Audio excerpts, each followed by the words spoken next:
c'est vrai, nous sommes vraiment des chrétiens. Alors, Yangwana, Toyaki na teme otolobela, critère, il y a un bon chrétien. Critère, il y a bonne femme, moi so ya malamu, moi si o ya ministre de Dieu. A koki ozana critère nini, modèle na ye koko ozala nini. Pour na ofongole mpe moi parenthèse ango tolobela moi mukuse, pour le lot olinga to basé un peu sur la discipline parce que le mardi passé tolobela ki moko ya ba base o ezo sala ke ba désordre, ba confusion, to kribité na biso. Ezala vraiment malamu te liboso ya monde eza po biso baumbu na nzambe biso bana na nzambe tozangi discipline kati na biso. Alors Paul alobi na ba Romains chapitre 12 na verset nango 1 alobi naza ko exhorter bino bandeko nanga ba frère nanga ke to ouvrir nzoto na biso comme sacrifice, comme mbeka, offrande, liboso na nzambe, oye kozala sacré to agréable, liboso na nzambe, c'est parlant de tozo rendre culte, oye eza vraiment parfaite, liboso na nzambe. Alors, mutu oye aza discipliné, azali mutu oye azo ouvrir nzoto na ye comme sacrifice, mutu oye se discipliné, na kati ya kirte na ye, na comportement na ye, na corps na ye, aza ko agréer nzambe ya morena. Amen, amen. Hein? C'est par là, yangwana, toningi to tirer, to flasher yo, moi loko moko na poko na lelo, pour comprendre que discipline, hein, te lobele qui le mardi passé, respect, considération. Bah français va lobby, la charité bien ordonnée commence par soi-même. C'est-à-dire que ceux qui ont moko se valoriser, au tie ba cette discipline kati na yo, moyen que moto moko boy songolo, hein, aya osakanela yo. Ezate. Mais ceux qui ont beaucoup d'associés qui ba accès moko boye. C'est-à-dire que mutu nyonso okoma pe na privilège ya kopusa na pene na yo yangwana mutu o aza chrétien. Soka na critère ya bonzambe kati na ye même si les démons ngo mais soka kuti déjà ba boko ya makasi za pene na yo otia ba discipline nyonso oyo koko sala ke emema yo vraiment ozala firme oko ya te pasteur Morena. Oui, oko ya te parce que aux na ba discipline moko o ba règle moko parce que ba discipline ezaka ka ba règle hein mutu o azo tia mo ba limite moko na vie na ye hein baza mutu moko a se respecter faut qu'on se respecter yamona likambo tolobela ki mardi passé et tozo beta susu sete nango vraiment bana na nzambe basala nzambe basia basali na nzambe ba servante biso nyonso esengeli toza na discipline to établir ba règle moko o ekosunga biso pona komi batela parce que même bible ezoloba na biso balobelo mabe mbakuto na mabe yango te siko mabe wana po balobela yango te loko nini esengeli osala balobela o mabe wana te esengeli mo ba réserve moko ezala mo ba règle moko tabi mo ba règle moko il faut lelo ndako nzambe ekoma salité comme esika batu bayaka kosala ba désordre comme esika batu bakoma ko créer ba réunion ba maboke ba nini lo mo mama grâce tolobela ki mo wana bakoma osala mutualité voilà mutualité na kati église mais église nzambe eza pona yango na te bible ezoba na biso ke Yesu tanga ye na Jérusalem ayoki passe na motema aleli parce que tanga komi na Jérusalem amoni vraiment que ma maison de mon père ezalaki détruit esika ba miyibi basalaki ba ndako na bango esika bato mabe basalaki ba mutualité na bango et des autres kotaki na kati église bato bakomo teka na église bato bakomo ko sala mabe na église et c'est ça qui est sauté et sengela ki Yesu apanza bango beneme et lelo eza alerte o nzamba zo pesa biso bana na nzambe o toyaka na église pona ko former ba mutualité pour te créer ba désordre na kati église lelo nzamba zo ko interpeller yo o tika makambo wana pa sino te nzamba ko panza yo ka ndenga panza ki temple na tango wana et to bosa na te ke bible ezoloba na biso mama ke notre corps est un temple à Saint-Esprit notre Dieu habite en nous. Hein, nzamba luki ne bandaka nene te kitoko ta fanda mais andima fanda na ndako na motema na yo na nzoto na yo esengeli kopesa valeur na nzoto na biso esengeli tozala ba discipline esengeli tozala na mwa ba limite mo boye ke vraiment eza ndako ya nzambe makambo na kosala ngo te na koloba ngo te na église na kolobela ngo frère na nga te na kolobela ngo sœur na nga te ekozala vraiment malamu e tokotambola na ndenge oyo ya kosepelisa nzambe. Nzambe alola pambola bino bozolanda biso, bobenga biso, bopesa ba contribution na bino pour na thème yo, parce que lelo to ça la conclusion et kozala vraiment lipamboli soki bokobenga biso boyebisa biso pe hein selon thème oyo makambo bozo yoka makambo bino pe bozo vivre bopesa biso to partager nango ensemble to kwa retrouver solution, parce que toza pour na solution hein? Toza pour na solution avec Dieu. Nous sommes là Nzambe vraiment apambola bino nyonso,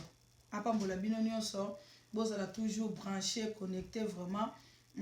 parce que thème est très très important vraiment bien aimé, très important pour esala ke lingomba Nzambe etongama esimbama ezala bisika ya kosakanela te basai na Nzambe balongwa to banda komona bango na la légèreté, tozwa bango na la légèreté, tout placer bango na bisika o ebongi mpona bango. Lelo ba discipline ezate, c'est pour cela mona mondimi azo beta na ye loboko na pasteur, azo tongane na pasteur, azo tcholane na pasteur, parce qu'il y a pas de discipline ezate, c'est pas bon, eza malamu te. Tona posa to tonga corps de Christ. Toza posa to tonga corps de Christ ya moreno ko pesa biso numéro po bato babengela biso. Numéro bengela biso depuis bobo limbisi, numéro na biso ezali 07 69 23 98 21. Bobenga numéro to salelaka yango 07 69 23 98 21. Bato bozali banda po na moni batalimani bazolanda biso, bato baza de partout bazolanda biso, bobeta liboso code ya mboka na biso eza 0033 otie 7 otie 69 23 98 21. 98 wana eza 98 obeti 98 obenga biso, toza vraiment awa, toza na téléphone, toza disponible toyamba yo pona kaka ko contribuer na mama na thème to tozolobela. Prophétesse Grâce ogogo bloba susu nini na lolenge tozo continuer na bandeko na biso bazolanda biso. On a continué toujours na kati ya grand thème na biso ya beneshi Nzamba pambola yo po toza bénédiction pona yo, Nzamba pambola yo vraiment yo poza lipamboli makasi pona biso kolo apambola yo vraiment ya koleka. Ya c'est vrai, Bible lobi dans 1 Corinthiens chapitre 3 na verset numéro 16. Alobi ese boyebi te ke corps na bino eza temple ya Saint-Esprit. Ya c'est vrai soki mutu ayebi ke corps na ye c'est le temple, hein? Comme Christ alobi. Et c'est ça écrit na kati ya makomi na lobaki ete ndako na papa nanga ekozala ndako ya mabondeli, ezali ndako ya mutualité sans Paul te, eza moziki te, eza esika ya kokende ko régler ba problème te, parce que na temps ya lelo to mona pe makambo ebele même dans l'église mutoye na kilte bazo prêcher la parole de Dieu pasteur, bazo prêcher la parole de Dieu, mais ya vandi wana zaka na décision que kilte sila tango kilte sila mama wana ko monanga mama wana ko sentir nga frère wana vraiment lelo oyekoya eya, c'est dans l'église. Bien aimé dans le Seigneur, tout ça là va mentir. Tu peux faire le désordre dans ta maison, mais dans la maison de Dieu c'est le lieu sacré. Moto yokenda en esprit moko boye nazo ke si ça ba problème nanga lelo ba komona nga lelo vraiment oyekoya eya. Bien aimé ekoya nango metika na yebiselo moko. Pardon, les sommes nango pardonner, mais les conséquences. Oko vivre conséquences na yo. Tozo mona bato ebele lelo baza ko akize ba estérité, baza na ba maladie moko boye quiconque, ba problème elandi bango na ba vie, biso tozo mona ka kete note eza ba malheur ya famille na biso, ba ndoki ya famille, nzokande biso moko nde mutu toza ba ndoki ya ba vie na biso. Conduite na biso ndeni to se comporter na kati église. Le lengeni tozalaka vis-à-vis ya basali na Nzambe. Le lengeni ni me bien aimé, oyo yo se présentaka devant bandeko na yo. Combien ya bandeko yo panzi? Combien d'églises yo koti ba confusion? Combien d'églises me bien aimé o seme pe ba semence moko ya mabe? Yo moko lelo komanoka lokola kaina lelo za awa lobo za awa parce que kirter na yo comportement na yo eza malamu te. Oza na discipline te na munoko na yo olingi tuba corps na yo ose discipline ngo te oyebi ke te non te momu na nzambe nazala pe na famille na ye aza vraiment responsable mais yo lingo kota kaka na foyer wana o détruire ozotia discipline kati na yo te mais ozoluka libala mais nzambe opambola base de quoi nzambe opambolo na nini mes bien-aimés yo vi na yo ezaka soki omoni ke kuna baninga bazosala mosala malamu yo banda kotelemela baninga mpona nika ye moto amodeka mpona nika ye ka moto interpretaka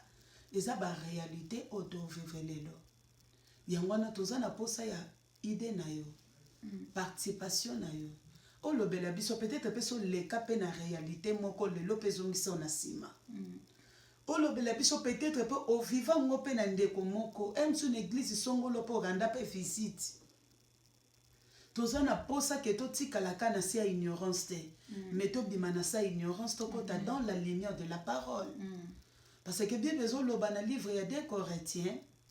na chapitre na yango 12 okiti na verset 26 na 7 alobi oyo azoloba nazoyoka pasi soki peut-être lelo Christ aye kokuta bino na kati ya vie ya désordre quelle vie ya désordre alobi soki nakuti jalousie kati na bino soki nakuti koyinana soki nakuti ba conflit non réglé kati na bino soki nakuti vie ya kindumba soki na yo kuta vie ya débauche kati na bino ekozala pasi pe mawa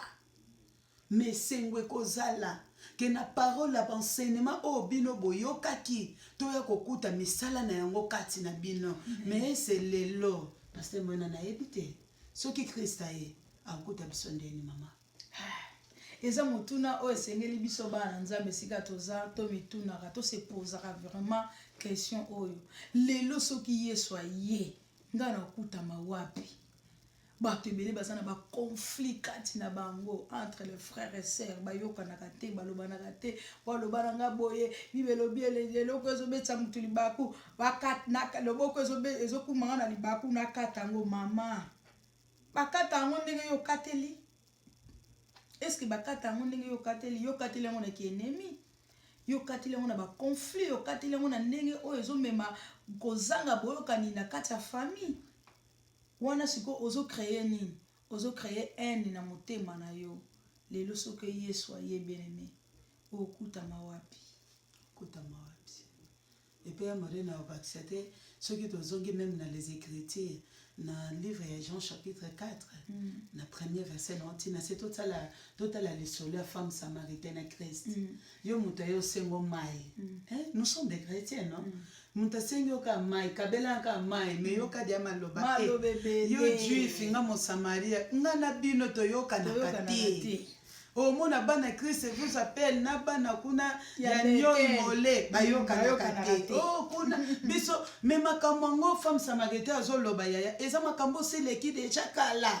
hein eleki déjà kala lekaki na temps ya Salomo titango ake kozwa basi wano bazalaki ba étranger nduma nzamba lobi ndenge kako tosite na kokabola royauté na yo tie komi ke Jéroboam aya ovanda na kiti ya bokonza le royauté se partager Israël eke na ngamu nango ditribuer mati Jérusalem nani Samarité pe bakiti na ngamu susu mais ye tango ti Christ ya vanda kaka na kati loko wana toyokanaka te et le lobo omona pe dans l'église c'est un frère de to vandi boena maman moderne mais to lobana kate mais to so partager la parole de Dieu toi na église tozo sambela tozo kaliloba nzambe bibelo bien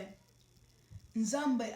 ayambara même pas ba offrande batabongo parce que bible zo recommander so ko na problème na frère na yo na ndeko na yo ko wela ko me ba offrande na église te oketikela nzambe ba offrande na yo ezala agréabilité pa nzambe abitika kende na kobongisa soki obongisi alomemi ba offrande na yo est-ce que yo esi oleka obongisa esi okenda obongisa na ndeko na yo mama papa ozolanda biso posa nzambe eza ke tolongwa na mabe tolongwa na ba distraction parce que tango tokomi eza tango ya mabe tokomi na tango ya mikolo ya suka mikolo na biso eza susu ebele te na se na moyo kala te yesu akoya tango akoya toyebi te na aire nini na ngonga nini na mokolo nini toyebi te. C'est pour cela nzambe alingaki a interpellé biso vraiment na thème oyo tozwa ba décision kozela lobi te kozela te nga nazozela nanu nzambe ye moko atouche motema na ngai nzambe azotouche deya motema no lelo parce que bible elobi soki oyoki mongongo ya nzambe kokanga motema na yo te. Lelo nzambe azolobela yo kokanga motema te, fongola motema na yo, fongola motema na yo, fongola motema na yo. Nzambe alola akokota na motema na yo, akosunga yo. Yo mutu oza na problème na ndeko moko, nzambe akosunga yo okende kobongisa na ndeko wana, e motema na yo ekozala libre, ekozala libre. Critère d'une bonne femme, critère d'un bon chrétien, critère, il y a femme de ministre de Dieu. Nous sommes là. Toza wana tozo c'est la suggestion na yo. Toza vraiment poto loba mingi te, mais toza poto partager. Biso na bino à l'autre côté, o bino bozolanda. Biso kobosa na te. Toza na kati ya YouTube, na kati ya radio, télévision. Christ vous appelle. Kende kuna like moi mke. Moi, commentaire na yo, partager vidéo, et ça là vraiment bien pour Moussala Nanzambe et tombama toujours, to kende liboso. Critère, comportement, ba valeur, o eza na kati ya mutu, o eza ko se retrouver na kati ya un chrétien, na kati ya mwasi ya moumbu na Nzambe, ce qui peut bomona pe quelque part, hein, ba critère moko malamu pe eza kati na biso atake basali na Nzambe, ba servante de Dieu, basa ba l'homme de Dieu, boluka pe bo encourager biso kete maman Grace, maman Morena, en tout cas, tu apprécies kabino, tu bénéficies pe loko mo pa malamu kati na bino les appelle bien. C'est pour mona ka défaut moko boye, hein, na ba langage na biso, na ba façon na biso ya kozalela. En tout cas, benga biso toza na posa ya suggestion na yo parce que tolobaki toye pona ko juger te, toye pe pona ko condamner mutu te, mais nous sommes là main dans la main pour te former corps du Christ, pour na soutien toujours ya mosala na Nzambe. Toza vraiment wana polémique te, toza na kota polémique te, toza bana na Nzambe, toza basali na Nzambe, toye ko toucher mutu te, toye ko tuka mutu te, mais toye wana poto mema la bonne nouvelle de l'Éternel na kati ya bomo na biso pe na bandako na biso ya amen. Ma bonne nouvelle na bandako na biso to na posa vraiment Yesu akota na bandako na biso, Yesu ya bima na ba lingom na kati ba église na biso to zongisa kiti ya bokonza Nzambe et régner lisusu na kati ya lingomba na biso parce que temple ezalaki suwe bebaki makamba mabe koma kosalama lelo ezosalama na ba église na biso, lelo ezosalama lelo ezosalama ba frère ba sœur musukutu protocole modérateur hein ba pasteur kaka entre bango na bango bazoko bendana bendana, il y a trop de problèmes, il y a trop de makambo esepesa Nzambe te to na posa elongo na bandeko bozolanda biso to longola ba makambo na mike to longola ba biloko eza salité na miso ya Nzambe esepelisaka Nzambe te, Nzambe asepelaka na makambo boye te, Nzambe apanzaka Nzamba panzaka vraiment esika désordre eza présence en Nzambe renyara te bisika wana, Nzamba zo panza, Nzamba zo détruire po Nzamba panza biso te to longola déjà mabe wana to longola nyonso ezo sepelisa Nzambe te to koma bato moko oyo tokozala agréable liboso Nzambe, même temps tozo pesa ba offrande na biso ezo sepelisa Nzambe parce que mitema na biso eza peto toza purifié. Hein? Toza bien, toza na mitema malamu vers bandeko na biso, vers ba mabota na biso, même vers les païens. Lelo to koma même biso ka tokenda na église tozo tela ba païens ba kali po bango ba yate mais po Nzambe eza moto masumu akufa te abongola motema na ye. Po na biso eza yango na to teyaka yango na to yembaka. Pourquoi tozo kokisa ngo te? Pourquoi tozo kokisa te? Parce que ba norme discipline ya Morena. Ba critère yango nde eboma biso yango tozo kokokisa te, toza na poso benga biso opesa biso suggestion na yo, tozo kende déjà presque 30 minutes ya émission na biso, toza na posa vraiment toyoka opinion ya moko na moko. nini oyo ezosala lelo mpo toperdre bavaler na biso atake bachrétien nini oyo ezosala lelo ya morena meme biso bahomme de dieu toperdre bavaler na biso parce que eyebiso etoke na bapays anglophone valeur oyo bapesaka mowumbu na nzambe hein? Mais pourquoi papa na biso parce que biso moko tolongoli bavaler wana likolo na biso loki toperdre bendele na biso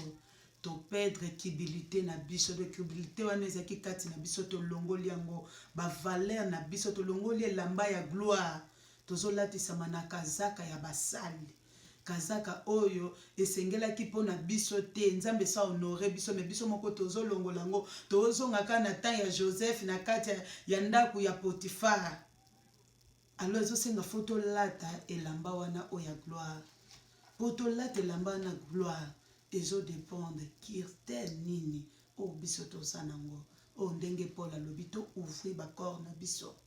comme sacrifice eningi koloba te ke mwana nzambe yo moto oza chrétien ata lelo keleli alobi oza na nzambe te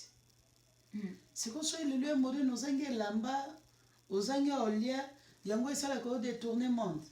jamais yango okoma motema mabe na bato ki jalousie ekota te ndeko wana nde ayaka ye nde moto amilakisaka ye nde moto asalaka boye mitema mabe ezokota na mitema ya biso bachrétien tokomi mitema mabe ezokota mpona nini parce que manque ya amour manque ya patience manque ya discipline na biso moko parce que soko se discipliner otamboli malamu ya moreno obala oui osala oui pourquoi pas ah oui ata lelo nazwi na nga te nalati na nga te yaya mais lobi dieu là so persévéra mais soki olingi kaka lelo buka lelo lia lobi wana nde désolé nzambe asalaka na bato ya ndenge wana te nzambe deja mpo asalela mutu azwaka temps nanu ya koyeba mutu wana azwaka temps nanu ya koobserve mutu wana bacritère oyo toza nango esengelaka biso bana na nzambe tosala nini ya liboso esengeli toyebaka ke na temps oyo naza nango oyo esengeli nasala nini mpona na obtenir eloko oyo naza nango posa ndeti par exemple so toke na ka ya libala mpo ozwa libala mobali akoya kaka te mbala moko lelo amoni yo asepeli na yo abali yo ka le même jour mobali vraiment oyo vraiment aza na posa vraiment azwa une bonne femme oyo bible ezoloba na biso une bonne femme akolinga azwa temps aétudie mutu wana ayekola bacaractère ya mutu wana bacritère nini ya malamu mutu wana aza nango akolinga yeba ye malamu mpo abala ye yo sikoyo oza na posa kaka lelo kaka ozwa libala lelo kaka babala yo c'est impossible meme ekosalama nango mpe me eumela te parce que ntango akodécouvrir bacritère moko eza négative epa na yo mbala moko akozwi lo décision mais ntango akozwa soki azwaki liboso temps ya kodécouvrir yo malembe ando yebiso comportement oyo nalingi yango te nga nasepelaka na boye te nalingaka boye te omoni ke moto kaka na même temps wana oyo bozoluka boyebana azomeka kodetaille yo mpe parce que même nzambe mpo asalela biso amema biso na détail détail non fo ataille yo amema biso na brisement fo abrise yo abuka yo vraiment bien aimé so totali na makomi Saoul azalaki mobomi mopanzi mais tellement nzambe azalaki na plan na vie ya Saoul esekaka asala nini aboma ye nanu miso ezalaki brisement nzambe alingaki abrise akomisa ye nanu pamba mimona ke ye azalaka moto makasi te ana moto makasi oyo aleki ye abomi ye nanu miso afanda 3 jours je pense sans kolia sans komela ezalaki brisement oyo nzambe ando brise yo mpe mpo ozwa libala esengeli oleka na mwa brisement moo boye moninga adécouvrir bacaractère oza nango ya malamu to ya mabe mpo atala yo non abongi na nga nayebi ke na kati ya ndako ya bilo ya mike kolongwa nango mosusu mpe ya malamu ekebakisama c'est comme ça la vie mais so oza na posa kaka lelo mama désolé okozwa libala malamu te esengeli oza na patience eza moko bacritère moko kitoko patience persévérance.